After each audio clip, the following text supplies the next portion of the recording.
Welcome back, folks, to the Get a Grip on Lighting podcast. Today's show was recorded from the Nalmco event in Minneapolis just a couple days ago, where we discussed the future of the lighting business with Scott Mendelsohn, President-elect, and Bill Sgro, the president of Nalmco, the National Association of Lighting Management Companies. Man, what a great talk. Unfortunately, about halfway through, we lost the video. Come on, man. Who's the AV producer around here? I think it's me. But folks, this episode of the show and so many episodes of the show is brought to you by Keystone Technologies. Go to KEYSTONETECH.com, baby. I want to talk to you. It's that time of year. A lot of people are calling Atlas Lighting up here in Toronto about their signs. Sign Hero. Oh, who ever heard of that? That's right. Sign Hero is replacement LED lamps for T12 HOs that go in signs. They got all the sizes, shapes, and they got them in 65K and 4000K. That's daylight and cool white. Just Google Sign Hero Keystone, one of the best products in the market, especially this time of year when everybody's realizing that their sign is burned out. So go to KeystoneTech.com. That's KEYSTONETECH.com, baby, KeystoneTech.com. And of course, this episode of the show and every episode of the show is officially sponsored by the National Association of Innovative Lighting Distributors. That's right, NAILD.org. Friends of Nalmco. For right now, we got Bill Sgro, president of Nalmco, and Scott Mendelsohn live from their event, Minneapolis, St. Paul. Minneapolis, Minnesota? Something like that. Greg's not on the intro right here, or he'd tell me. I think they're the same thing. Mall of America. There you go. Welcome to the Get a Grip on Lighting podcast, Bill Sgro. Thank you. It's a pleasure. What's your last name? Scott? Mendelsohn. Mendelsohn. Yes. So you're the president. Yes, and I'm treasurer, vice president. Oh, you're coming up hot. President-elect. President-elect. Right. Is it a stepping stone then? Do you get to be president eventually, or is it something? Yeah, so treasurer, it's a dual role, so it's treasurer and president-elect, so all the same. So he's the next in line. Yes. He's following you. Yes. I'm following him. Good luck. Following greatness here. These organizations are so wonderful because it allows people an opportunity to participate in succession. And a lot of people don't realize that in life we don't always have that in families. We don't have it in our society. But in places like, as much as we used to, but in Nalmco and places like NAILD, where we're our association, you have this succession of people handing something off of value that they volunteered for, that they did. Tell me a little bit about what it means to you, Bill, to be the president of Nalmco. Well, it's first off, it's an honor. It's a real pleasure and an honor to be associated with a group of people, both our associate members and our general members. We have a unique group of membership and very focused in the industry, but a unique organization. So to me, it's a real pleasure and a real privilege to be in this position. How about you, Scott? You know, we got generations here. Don't take it the wrong way, Bill. No. You know, there's a couple years in between us. Yeah, you yesterday your keynote was about succession, was about planning, Exactly. about the different generations. I feel like there's too much focus on that. We were talking about it after. We just said, people are people. Putting them in a box of like millennial, Gen X, or I don't know about that. You seem like a good guy to me. Are you a Gen X? Are you a millennial? I'm right on the cusp, so I'm right in the middle of it, right? So 1980 which was the year I was born. It was really when you kind of tip from one to the other. So I'm kind of right on the line of the two. Yeah, but you don't care about any of that stuff. Doesn't make a difference. You're just selling light bulbs, man. You know what I mean? Essentially, yeah. I mean, we've been part of this organization. My company has since the beginning, our inception in the early 70s. And so my father and grandfather, who started Imperial Lighting, which is where my company, Nalmco was always a big part of what we did and who we were, and they were active in the organization back in the day, and I find similar value than they did in the organization even today. So I'd like to point out that Scott is third generation Nalmco. Wow. Awesome. So, we're, in that respect, we are a generational organization. You know what? Lighting is a family business, actually. Exactly. Yeah. There's a lot of family businesses in lighting. In the NAILD side, you guys call them associate members, the vendor side for us and the member side. There's families all over the place. Exactly. So if you look at our membership, not only do we have Scott, but Chris Frank is second generation member. And so we have a number of members who have been here. And it generated Rob Wilson is second generation member. So It's not unusual in this organization. Right, and both of Rob's parents and Rob's mom, Jamie Wilson, and Chris's parents, Vic and Norma Frank, both served on the board as well and were presidents. So it's Exactly, and Carrie. Yeah, and my father Carrie as well. So this isn't a full-time job for you guys, huh? No. You have other things to do. we actually have businesses to have run. some So businesses. this is a volunteer organization at heart. So Imperial Lighting, where is that based in? yeah, we're out of Chicago. So Chicago, okay. yeah, Maintenance contractor, I would assume. Yeah, absolutely. Yeah, maintenance and upgrades throughout the Chicago area. Been in business since the early '70s, and yeah, it's a family business. My siblings are involved with it as well, and my father and grandfather started the company in the '70s, early '70s, and yeah, it's been a ride. It's been a lot of fun, and like I said, Nalmco's a huge part of our identity and who we are as a company. Between the education that comes with it and the certifications and the networking that comes in these events, it's a win-win for us. How about you, Bill? Yeah, I'm with Eco Engineering out of Cincinnati, Ohio. We're a privately owned company since '93, and we're in the lighting controls business. And Nalmco is a very important part of what we do. The networking that we have and the membership, the ability to cross-pollinate with projects and support each other from installation and labor perspective. It provides us a source of qualified, high-capability personnel to execute our projects efficiently and profitably. So it's an opportunity. So Nalmco members are working together, Absolutely. not just on the business of the association and the educational program, but they're actually dividing up contracts and conquering the lighting environment together. So you're saying you're working together actually in your business every day? Well, the way we work together is if I capture a contract at Nalmco or at ECO and it's multi-location across the country, you need labor to install, you need qualified personnel to execute that contract. We're able to reach out to a Nalmco member and know with confidence we have a partner there who understands the business, who has the professionalism and the capability to execute it effectively. And so that gives us a leverage in the marketplace across all lines. Exactly. So it works out really well. Bill and I, both serve on the board, obviously, but Bill's a customer of ours too. We do work for ECO, so it's it's a great relationship. And like Bill said, most of the contractors here, if not all, are all very high quality. They've taken the time to come to these associations and these events and learn and grow as companies, and also take part in the certifications that the organization has to offer. So it's a win-win. And those certifications are a very important part of what we do. That's a large part of what distinguishes us in the industry. We have the position on our certifications of being unique and having industry first in our CLMC certification and our control lighting professional certification. So when we go out to work member companies across the country, we know that we are dealing with people who have a capability, who've demonstrated expertise, and it uniquely positions our membership in the marketplace. How many members do you guys have? We're about 101, 102 members total as far as general members. Right. General, yeah. And about 55 associate members. Right. General, meaning companies or companies, yeah. 100, okay. Yeah. Like an Imperial, like an Eco Engineering. Okay. Exactly. And then how about the vendors, or what do you call them? They're associates. Associate. Oh, so 55 and 100. Okay. About 55 there, yes. Nice. I think total organization has 1,100 people or 1,200 people? 1,350 people total. You guys have basically the whole United States covered? Do you have a Nalmco member everywhere? For the most part, yeah. We're kind of spread out all over the place. There's obviously heavy concentrations in certain areas, but for the most part, we're across the country. Exactly. Yeah. How about Canada? In Canada. Oh, and Canada for Mike. Right. We do have members in Canada. We do have general members that are up in Those Canada. son of a guns. Let's talk about light bulbs, lighting for a minute here. This All business has, we're 5 or 6, 7 years into this incentive boom that we've all been riding. Rebates and this and LED, the emergence of a new technology, disrupting our business and all the other things that come with that. You guys as Nalmco contractors, looking back, what do you think that? What are some of the takeaways of the last 5 to 10 years of change in this business? Where are you sitting with it? Are you positive about it? Are you negative? You look back and say, we should have done things different as an industry. Where are you sitting, Scott?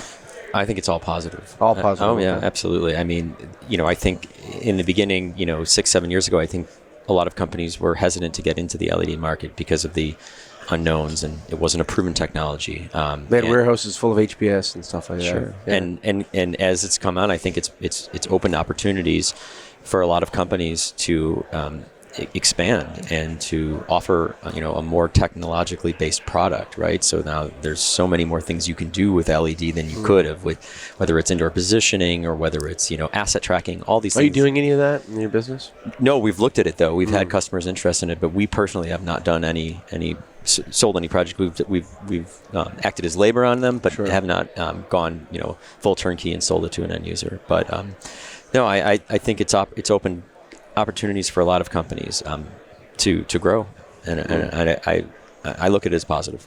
All positive. Absolutely. How about you, Bill? Any learnings from the last 5-10 years that we've gone through? Yes, I would agree with Scott that it has been a very positive transition.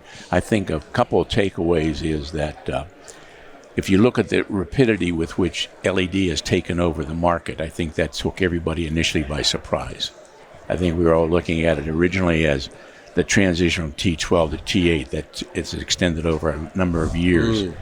So when LED hit the market, everyone's attitude was, well, it'll probably take that same period of time. But in reality, you look back 5 years, both the penetration and more significantly the technology change and improvement in product performance and capability has been phenomenal.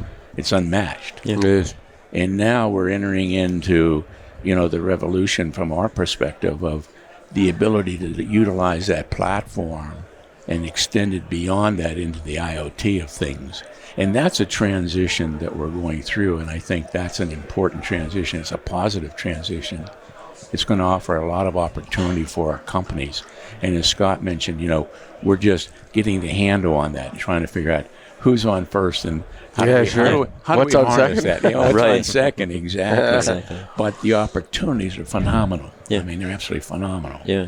Oh, man. I So think we got to harness that. Yeah, and I think from even just a data aspect, we are, we're looking at that and saying, okay, now we're not just contractors installing energy efficient systems. We're contractors installing data driven systems, which is, that's the buzzword, right? So, Yeah, there you are. So I'm just throwing up notes around here. I just had to write that down. We do one pen and one pad, and we pass it back. I could rip one and give you a quicker pen. than- Oh, man. That's It's economy. so it's quicker than texting. Yeah, it sure is. It's funny because you think about, the difference between 2009, what a Nalmco contractor would do every day, what you guys would talk about at your convention, and 2019. It's almost like a revolution. Oh yeah. Well, it is, but by the same token, there's some similarities. And one of the misconceptions, and Scott probably will agree with it, may not, but I think one of the misconceptions is, if you look at a large part of the business pre-LED was maintenance and service and cleaning of fixtures. And when LED come in, it was promoted as the end of all. The end of days. End of days. It's 50, 100,000 hours. You don't have to worry about it. Nothing will happen. It's ever going to burn out. But the reality is they need to be maintained Sure they do. and serviced. Of course. Okay. Maybe not on the same frequency, but you still It's have a to matter of maintain frequency. Frequency, exactly. That's all it is. And then you add the additional capacity and opportunity for the controls and the analytics.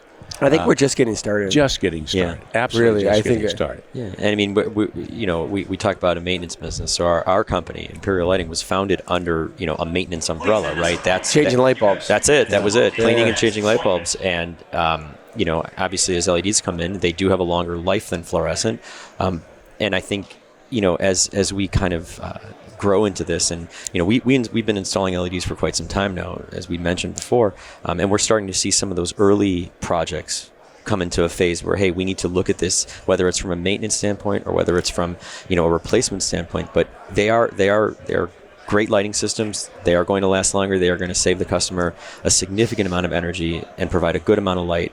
But at some point, they are going to need to be replaced. that's kind of how we're looking at it.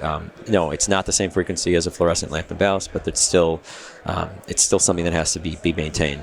And it's still going to be part of the business. Absolutely. Model. There's a customer perception out there, like Bill said, that it's an LED, it's never going to burn out. That's changing, by the way. I agree with that. For sure. I totally agree with that. When I saw an Edison report, 20,000 Detroit streetlights burned out. Yep. Yeah. When I saw that, I just thought, of all the cities that could use a break, that could have got the good lights. Exactly. It couldn't have been in Detroit. Cincinnati could probably handle it. Yeah. In Detroit. fact, we just upgraded 4,000 of Cincinnati's streetlights to LED. Is that right? Yeah, we just finished that a year ago. Wow. So they're well on their way. And they're not going to burn out. And they're not going to burn out, right? In fact, one of our members here has just, the city of Buffalo is going to be putting in 15,000 new streetlights. So the opportunities are there. They're phenomenal. But to your point, once they're in, they still have to be maintained. Sure. Okay. Sure. They're still going to be serviced and cleaned and repaired, because there's going to be damage. There's going to be people taking shots at them. And that type of thing. So, You said something earlier, the IoT of things. I loved it. I wrote it down. I had to write it down, the IoT of things, because you hear these buzzwords. It's IoT. It's connected lighting. It's whatever. When are we going to really see the payback, or not the pay? What's the right word? When are we going to see the business case for connected lighting? Where is it going to come from? I don't know. Either one of you want to grab onto that one? Well, we were talking about that yesterday a little bit, and in our Cracker Barrel session, which was kind of a group, collaboration together. But what someone was saying is that the systems are there, right? Their systems are there. They can be installed. They can be put into use. But the question is what we do with that data, and who's going to own that data, and who's going to mine the data. I mean, they said if you have an indoor positioning system, it could send all these bits of data every millisecond if you wanted to. But what are you going to do with that? And who's going to own it? And is it going to be on the contractor end or the retailer end, or That's a 2012 question for phones. Yeah. Like, is the data valuable or not? Right? They know the data is valuable. exactly. I always believe this. Like, when I think about lighting, when the lights that go in are free, and the data is what people want, that's when you're going to see the change. Oh yeah, we've heard it. I've heard that theory a lot. It's like, let's not worry about putting the light in and the fixture in, and let's own the data, and then that's where the good stuff is. Yeah, and what that presents is a couple challenges, which are good challenges to have as an association. And number one, the type of personnel that we need changes. That's where Nalmco comes in. Right? That's where Nalmco comes in. But within our own organizations, we're looking at a different talent pool to support that activity. Okay. At the same time, there's an obligation, as you say, it's a buzzword. Everybody's talking about it. Yeah. But where's the practicality of it? Sure. Who's going to screw the light bulb in? Who's going to connect it? Yeah. Right. And so it's a tremendous opportunity for us, but we've got to define it. And it's got to have economic payback for the end user has to see the benefit of it. But they're beginning to see that in certain industries. You see process industries. You see hospitals, institutions with the utilization of facilities. I've got a facility here that spreads over, 2 acres. How am I utilizing that? I've got space I'm heating or cooling or lighting. Do I need to heat or cool it? Well, when I implement an IoT of things, I can track all of that.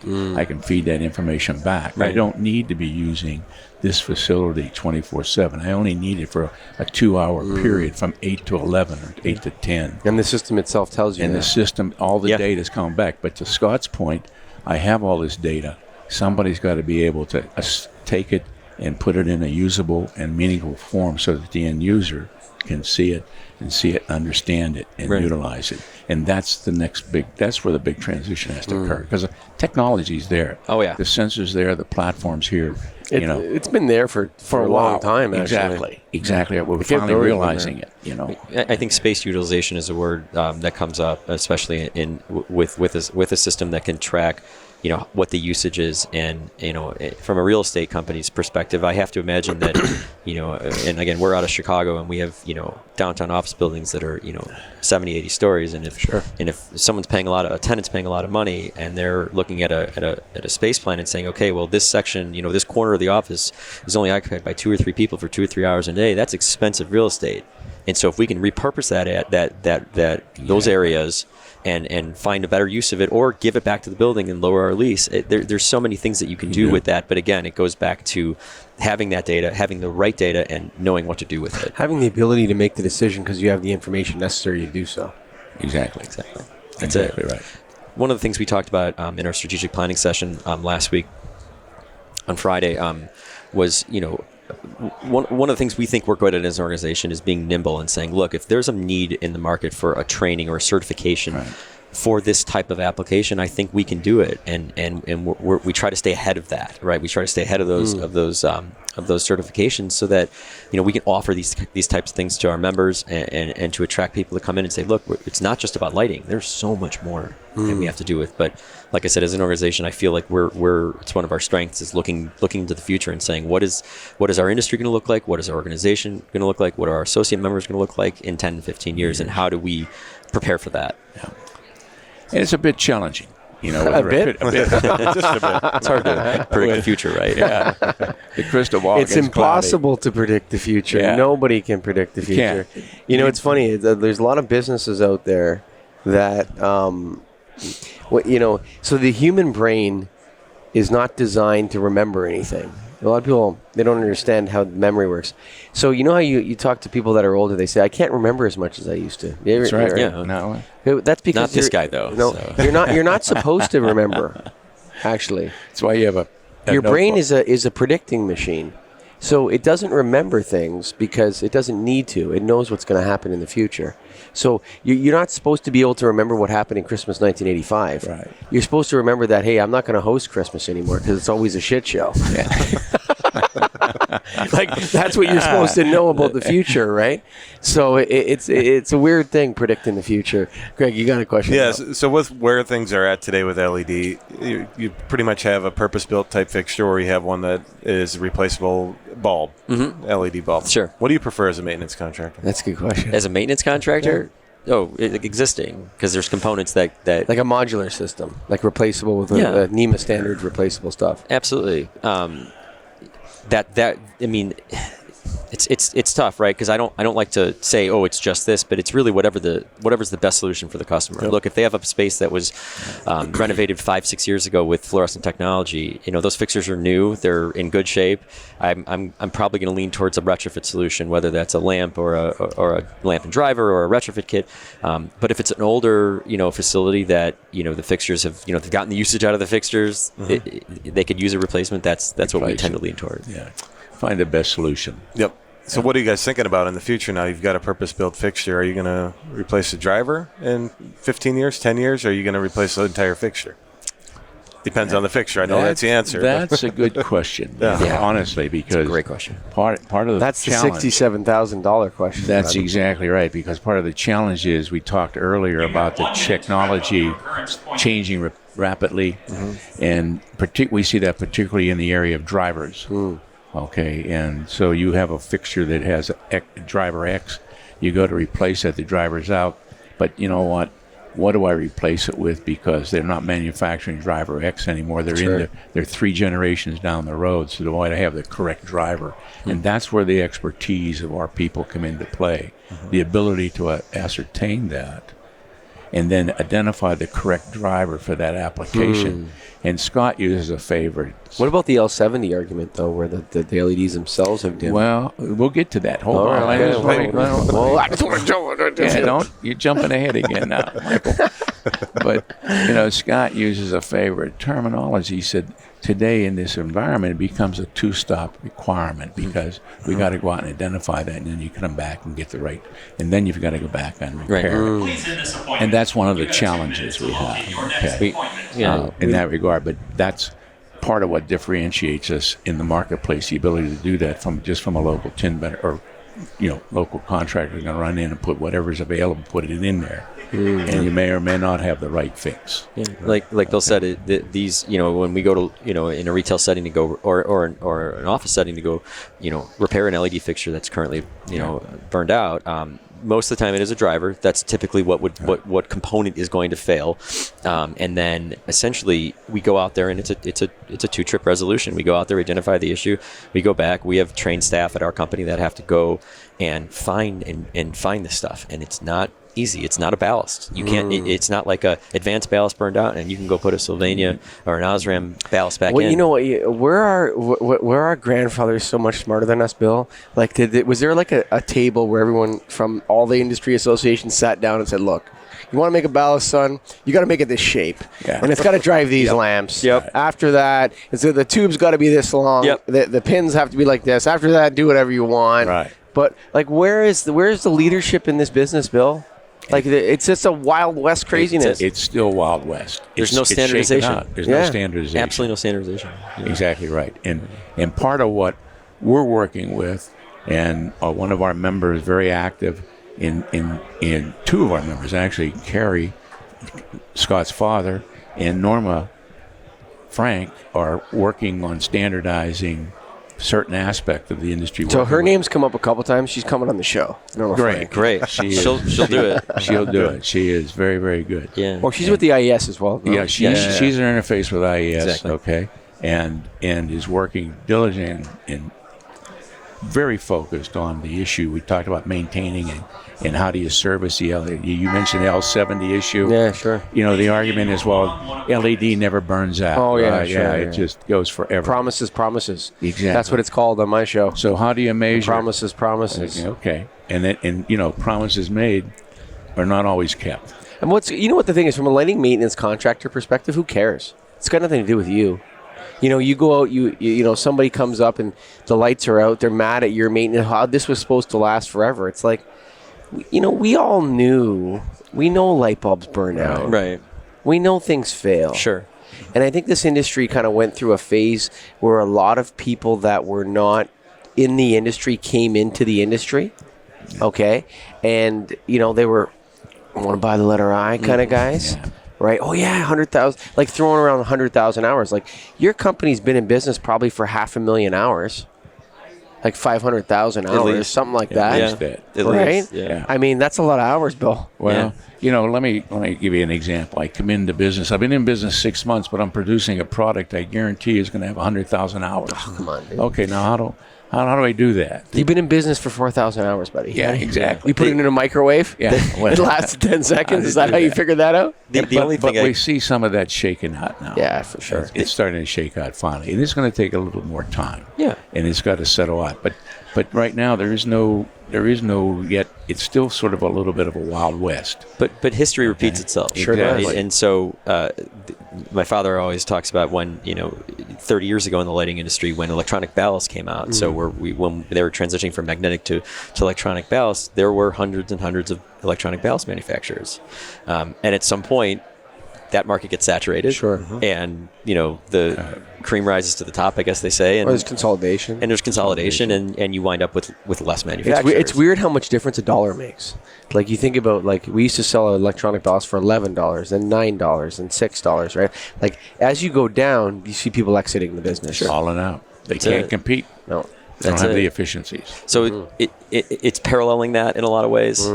In a lot of that history, 20, 30 years ago. So, but touching earlier, you were talking about LM70, and these fixtures eventually, dimming down to a point where, they're past their useful life. That is a very complicated theory to address with customers and to actually explain to them and say, look, this isn't a light bulb. This is not going to burn out. Eventually, yes, it will, but it's going to be a long time from now. These are going to dim down. If you install them all together, they're all going to dim down together, and eventually they're going to get to this point. 70% of rated output of lumens, and you're going to say, okay, someone's going to have to come in here and make that measurement and say, okay, we're at end of life. This is where we're at, and it's not if it's on or off. It's if it's dimmed down enough, and I think that's a tricky thing to explain to customers and say. You can see that in the parking garage here.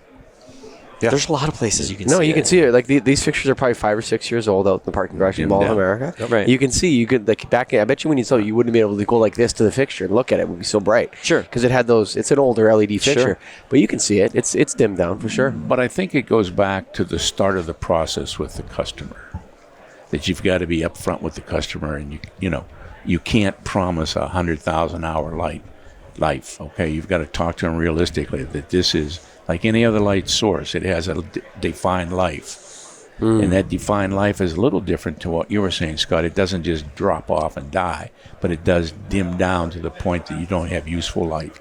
You're just burning energy. The only that you comparison I benefit. think of is like metal halide. Yeah.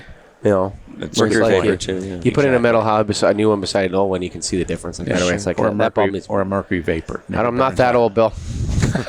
Well, let's be careful here now. Let's be a little careful. There are a few mercury vapors around left. Right? There's a couple around here. I see. Exactly. We still have some low pressure Yeah, cities yeah, in yeah. Chicago. Yeah, I you still can do see the some same thing. LPS, I dude. love Yeah, that stuff. exactly. You know what? You see a lot of LPS in mines, actually. Oh, in really? Canada, yeah. Yeah. A lot of mines have Yeah. LPS because they take the heat. It's wildly Yeah. efficient too. Sure is, actually.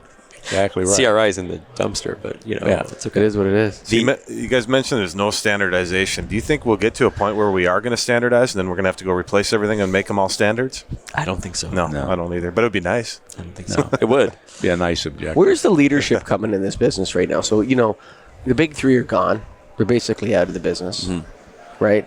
You have some fixture manufacturers that, I'm not going to say any names, but I think we know who we're talking about when we say that. But there seems to be a vacuum of leadership in this business, guys. From on the technology, the technology of, I don't know how to put it, but like how this stuff is made and how long it should last and what it should be made to be like. In the past, those three companies would come out, they would make a product, everyone else would copy those products, and then you'd have a product in the environment, and it had to do this, it had to do that, and there was out there. There doesn't seem to be any vendor leadership or associate member leadership in the business anymore.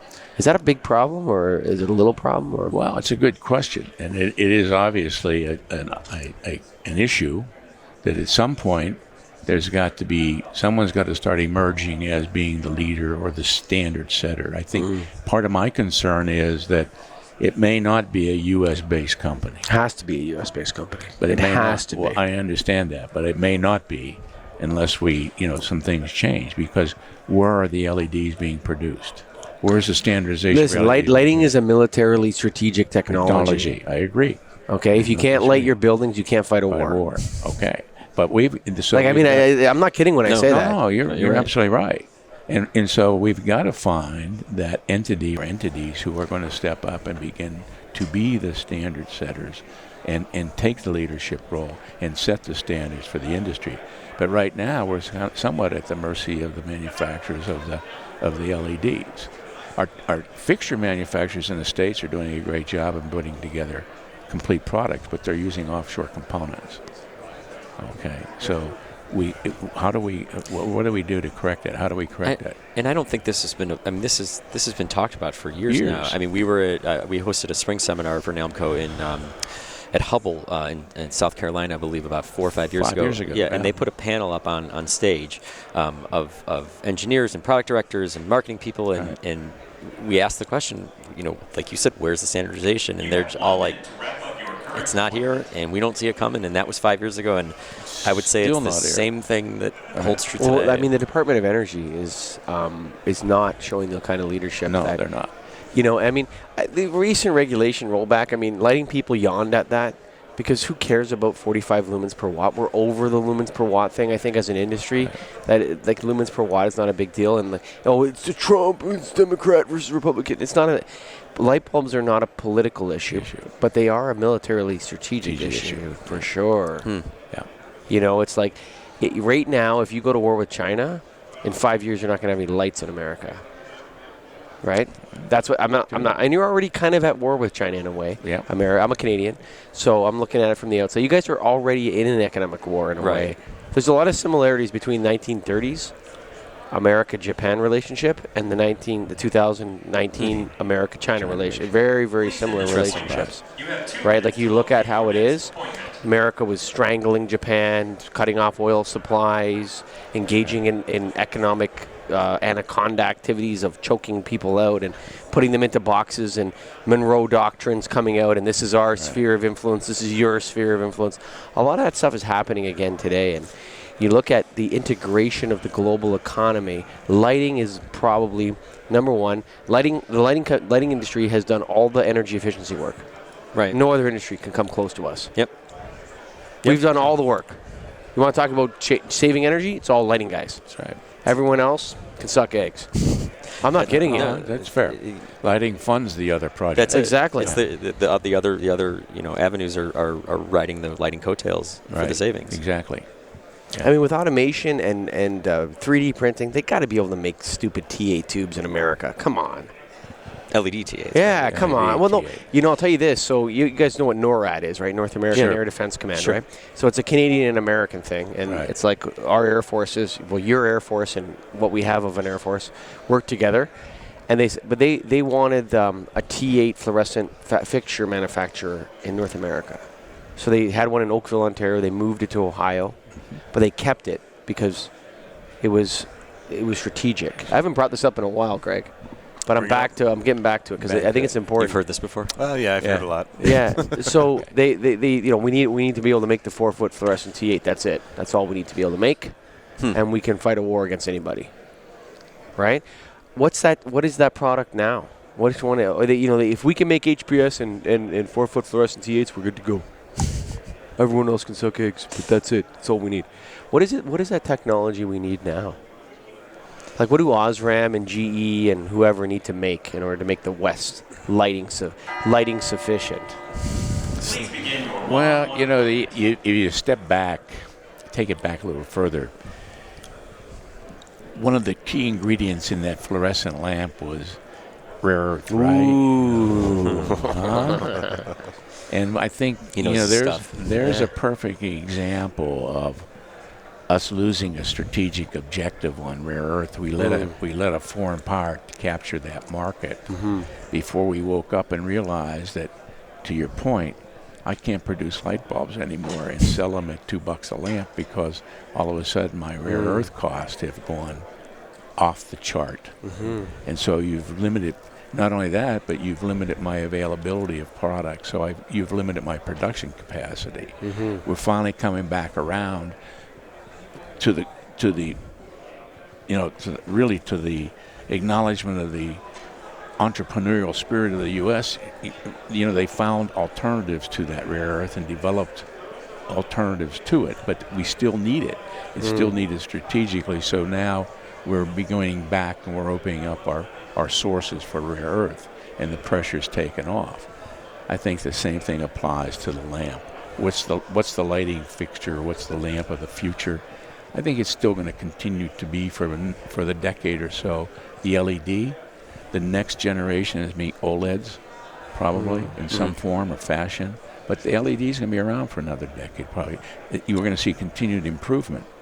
The question is, are we going to allow that manufacturing of that LED and the standardization of LED remain offshore, or are we going to bring it onshore, or bring it into an area where we're not in conflict? Okay. It's interesting. We're just getting a little picture here. So when you think about it from a perspective of how powerful the United States is as a country. Right. So Canadians are, like, for example, when you travel to the United States, you clear customs in Toronto. Right. Right. That's powerful, dude. Like, other countries don't behave that way. Like, you're going to pay us to have our Americans here checking everybody out. Like, that is a very strong extension of U.S. might. Okay, right. When you're like, we're pushing into Canada and different areas. You clear customs in Toronto, son. You don't even come to the United States. Right. That's power. So America is the most powerful nation to ever exist, but Americans don't think about that enough. I don't think. They're so in a way they're like a big dysfunctional family right now that can't get along. Like, you ever go over to somebody's house and you're sitting down for dinner with them and they're fighting with each other, like arguing? Like, America's kind of like that right now. And I feel like going to Americans and just shaking their heads and saying, like, look, you guys are such a force for good in the world, actually. Right. America is a force for good. Yeah. They're not a force for bad. Trump is not Satan. Barack Obama is not the devil. These are good people. Right. Whether they're Democrats or Republicans. It doesn't make a difference. It doesn't make a difference. And they're not that powerful. They're not dictators. They have the Senate. You have the Congress. You have the Justice Department. It's a good country. When it comes to the lighting business, we did distill all that down. I think there needs to be an American company that leads this. I would agree. And that's still yet to be defined, That's right. I think. 100%. Okay, that still has to be defined. But I think that the other thing that's unique about America, we may be dysfunctional. It's like a family. You know, you got a family with uncles and siblings and uncles and aunts. And if you're Italian, you can relate to this, because when you get that family together, it's a lot of yelling and hollering. Sure. Back and forth. But don't let anybody from the outside approach the family. Sure. Because all of a sudden there's an unification. You got to fight those Kentucky boys now. Yeah, exactly. And so now the front solidifies. Sure. Well, I would tell you this, but Bill, I would say that the breakdown of political compromise in the United States is the world's most dangerous problem. I would not disagree with that, but I still have undying faith in the ability of the American people. If they're confronted with a challenge, they will come back together. And I'll take you back. I hate to do this, but I take you back to 2001. We were dysfunctional prior to 2001. We don't need that in order to come together. No, I shouldn't need that. I think we do, maybe. I'm not suggesting we need that, but I'm suggesting that as an example where you have a country who's that family that's kind of quarreling with each other, and then a tragic event occurs, and there's complete unification. Now, our memories are short, to your point about our memories. And so we're kind of drifting back to where the families had feud again. But, if something should happen, to your point, then I think you'll see the United States come back together. I have that faith that we will do that. And it's the same thing, bring it to the lighting industry. We're going to reach a point where, that consolidation is going to take place, and there is going to be a company or two companies who rise to the top and take a dominant position, take control of the marketplace, and begin to bring sense to it. And I think part of what we're doing and the work we're doing through Norma's efforts, through Kerry's efforts, working with the IES and DOE, will help solidify those standards and bring some sanity to this industry, which is sort of, again, a little bit of the Wild West. But it's the Wild West in the 1890s. Sure, it's not the Wild West of the. Can I be a little bit bold here? I think the. You mean you haven't been? Oh, yeah. We ain't seen nothing yet, Bill. Come on, man. No, I think the leadership's going to come from Nalmco, from NAILD, from the IES, where it should come from. Exactly. And I think when we were at the IES convention conference back in August, when we're talking, like, super smart people there, dude. Right. Oh yeah. I'm not kidding you. Like, I agree. I know a lot about light bulbs. But check your head, son. Yeah. You're into the full lighting dork world. Right. But to me, it's like the way I see it is like IES is being has been basically reformed in the last 5 years. In the true word of the word reformed. Mm-hmm. They've reformed themselves, right? They said this technology, we accept it, and a lot of times, when we were going through this, the distributors, the contractors, the IES, the designers, the manufacturers, we weren't jumping in the deep end full steam. We were taking our time, and that sort of resistance to change. I mean, a lot of people think that change is good. That sort of resistance to change is healthy. I agree. You understand what I mean? Yeah. It slows you down to think through. Yes. And so the IES is now positioned and ready, and all these other organizations are kind of, the way I see the IES is kind of like an umbrella that we all sit under. Sure. And you guys, the contractors are here, the distributors are over here, you got the designers and this sort of stuff. And so we look to, I think the IES is going to emerge as the leader. Yeah. And we're working in close conjunction with the IES now in the sense of establishing standards and certifications. And bringing some continuity and unity to the marketplace. But I agree with you. I think what we'll do what the IES will do, what EES. We're going to be the leaders. This is where it's going to come from. The distribution side of it. It's got to come from us if it's going to come from anywhere. We've got to drive that market, and we got to have the foresight to do that. To go back to your ability, your thought about forecasting the future. It's very difficult. But you know what? You got to try. Of course. You got to start somewhere. And we're going to stumble along the way, absolutely. But at the end of the day, if we keep focused on what it is we want to achieve, we'll get there. And this lighting industry is a magnificent industry. It is par none. I love it. Okay, and it's getting better. It is getting better. It's getting more complex. It's getting better. I think it's getting smarter. Yeah, I really do. is. I think in a lot of it's ways. challenging our members. It's challenging associate companies. It's challenging technicians to have to dig deeper and learn more and be more adaptable and be able to accept this technology, because this is not going away. It's coming, and hopefully there will be some standardization at some point. Sometime.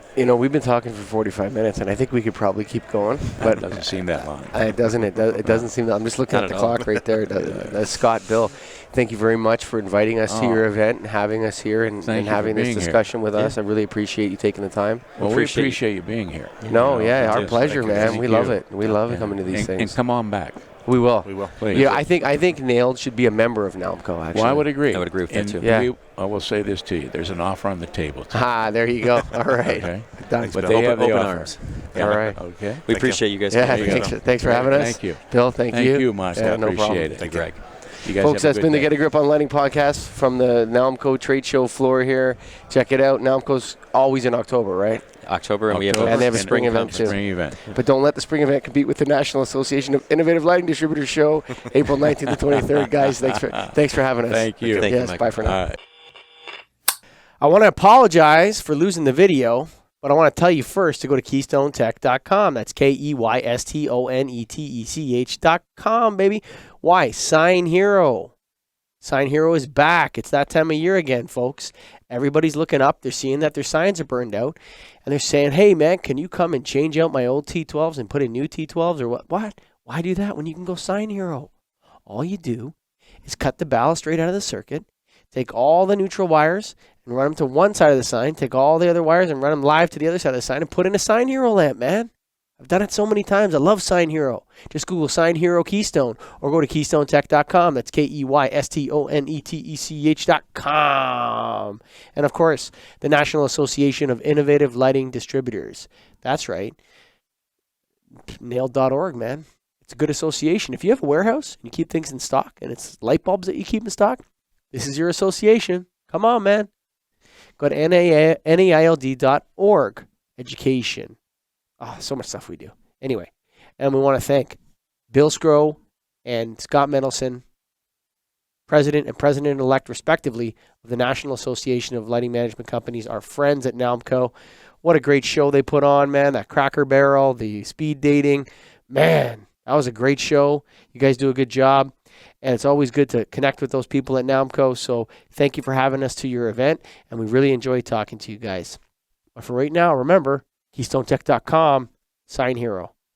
Thanks for listening.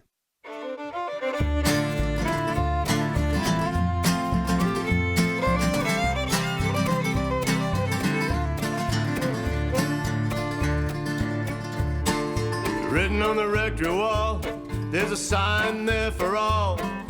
You are lost, Lord is there to find you.